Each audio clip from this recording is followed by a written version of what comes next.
বিশ্ব নিউজ 24/7 का हर दर्शकों को सादर प्रणाम जोहार सलाम।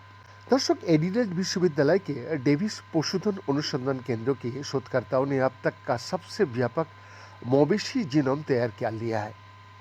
उनके निष्कर्षों से वाग्यू मवेशियों में चयनात्मक प्रजनन को बढ़ावा मिलने और गोमांस मार्बलिंग में सुधार के प्रयासों को बल मिलने का उम्मीद है। DLRC के डॉक्टर लॉयड लो और नेचर कम्युनिकेशन में प्रकाशित अध्ययन के वरिष्ठ लेखक ने कहा, हमने लगभग पूर्ण मवेशी जीनोम प्रस्तुत किया है जो वर्तमान संदर्भ जीनोम से 16% लंबा है।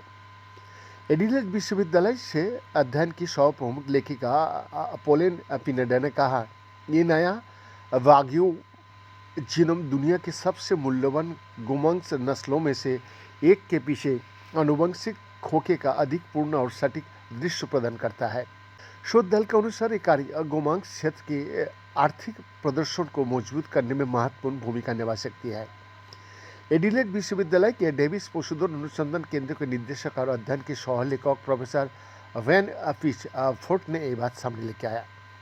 दर्शक, वाग्यू जीनोम मार्बलिंग और लाभ को प्रभावित करने वाले अन्य लक्षणों के लिए जिम्मेदार वेरिएंट की पहचान करने के लिए एक आधारभूत आनुवंशिक संशोधन प्रदान करता है और इस नए संकलित जीनोम के साथ वैज्ञानिक सैकड़ों अतिरिक्त जीनों का पता लगाने में सक्षम हुए और तथा पिछले संदर्भ का उपयोग करके प्राप्त की जा सकने वाली तुलना में कई अधिक बड़ी संख्या में संरचनात्मक भिन्नताओं को पता लगाने में सफल रहे।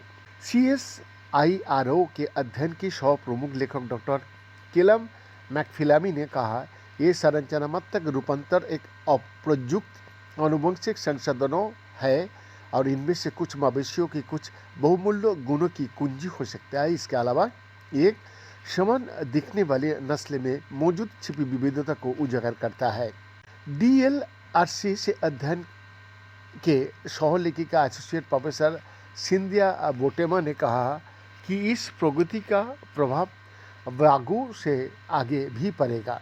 उन्होंने कहा, हमारी नए मवेशी जीनोम का मतलब है कि अब प्रजनकों के पास एक बेहतर उपकरण है जो मार्बलिंग, प्रजनन क्षमता और रोग प्रतिरोधकता जैसे लक्षणों की पहचान और चयन करने समय अधिक सटीकता की अनुमति देगा, न केवल वाग्यू में बल्कि अन्य मवेशी नस्ल में भी। BN का एक्सक्लूसिव रिपोर्ट, विश्व न्यूज 24/7 रांची।